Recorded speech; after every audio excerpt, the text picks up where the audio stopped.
Mahigit isang linggo na lang Semana Santa na. Kasabay nito, inaasahang maraming pamilya ang magbabakasyon sa mga probinsya.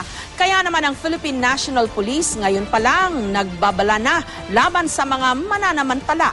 May report si Lay Alves. Pinag-iisipan pa ni Diwa Aquino Gacosta kung ano ang gagawin nila ng kanyang pamilya sa darating na Holy Week.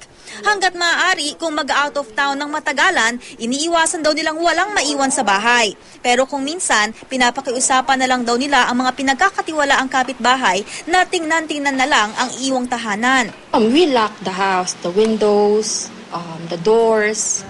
And then, of course, yung electrical supply, mga plugs, we have to make sure na everything is turned off, everything is unplugged.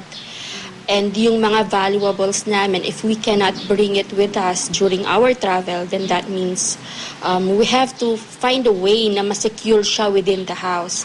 Tama ang ginagawa ni Diwa batay sa mga tagubili ng Philippine National Police, lalo na't ang panahon ng Semana Santa ang sinasamantala raw ng mga akyat-bahay habang nagbabakasyon ng mga may-ari ng bahay.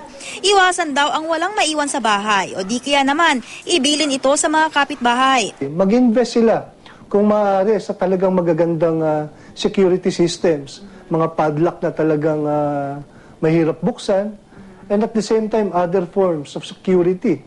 For example, like CCTV, maganda yan. May mga CCTV ngayon na kahit malayo ka sa bahay ninyo, no? Remote, namomonitor mo yung bakuran mo, yung loob ng bahay ninyo. Tuloy pa rin daw ang pagpapatrolya ng mga mobile unit pero mas paigtingin daw ito ngayong Holy Week. Babantayan din daw ang mga transport terminals. Yung pagsiset up ng mga police assistance desk sa mga areas of convergence. Meron tayong mga pagpapatrolya pa rin na gagawin doon sa mga areas of convergence sa Metro Manila as well as yung mga residential areas. Dahil dinadagsari ng mga tao ang mga tourist destination gaya ng beach resorts, magkatalaga rin daw ang PNP na mga magbabantay rito. At habang nasa labas, dapat parating alerto rin daw sa personal na seguridad. Dahil sinasamantala rin daw ng mga magnanakaw ang mga matataong lugar. Dapat mindful din sila sa mga iba't ibang klase ng mga modus operandi na ginagawa ng mga masasamang loob. Karaniwan dyan yung tinatawag nating salisigang. Andyan din yung mga snatchers, o kaya yung mga pitasgang, yung mga nangunguha ng mga alahas natin like watches o earrings. Ngayong Semana Santa, maglalagay rin daw ng Motorist Assistance Desk ang PNP sa major highways. Bahagi pa rin ito ng security operation ng PNP ngayong panahon ng summer vacation. Lay Alves, GMA News.